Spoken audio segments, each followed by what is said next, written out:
I'm Christine Perkins, and I'm the Assistant Superintendent in School District 58 for both Merritt and Princeton. What's it like to be an Assistant Superintendent? It's great. You get an umbrella view of what's going on in the entire district, from kindergarten through grade 12 and beyond. And you see the big picture, and you can really influence change and build bridges of communication across a district and create opportunities for achievement for students and staff. Our district is made up of 7 elementary schools, 2 alternate schools, and 2 secondary schools.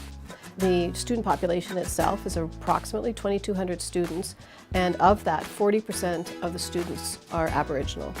So it's critical in our district especially that all of our students learn about Aboriginal ways of knowing.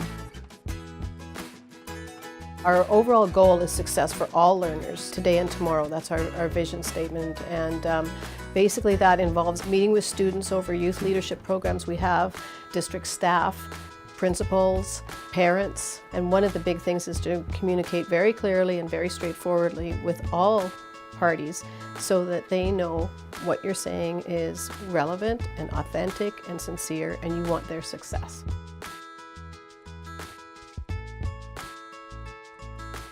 Ultimately, between the superintendent and myself, we want to visit every school each week at least once, and we visit some classrooms or do a walkthrough, have a conversation with some teachers, some students, and the principal. It's just being seen and being there so you can listen to concerns and issues that might come up.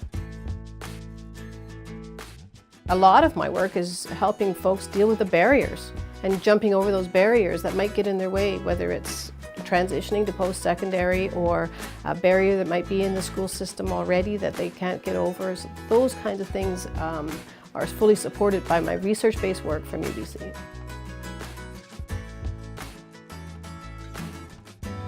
The biggest benefit of the UBC EdD program for me was the cohort model, and then the fact that we were able to do research in areas that we were individually interested in that was authentic and relevant to us at the time.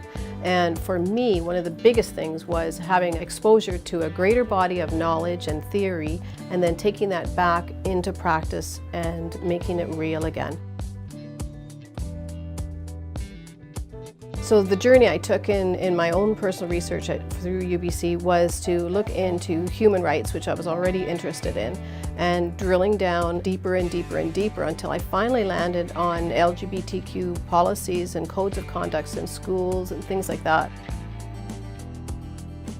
The EdD program really helped me look at policy from a power position, and one of the things I really realized is that absence of a policy can be really hurtful in some situations. When you do have a policy, you protect students, staff, even give a message to the community. And my research ultimately led to a policy around sexual orientation and diversity in the district I was in. And we've also done it here as well.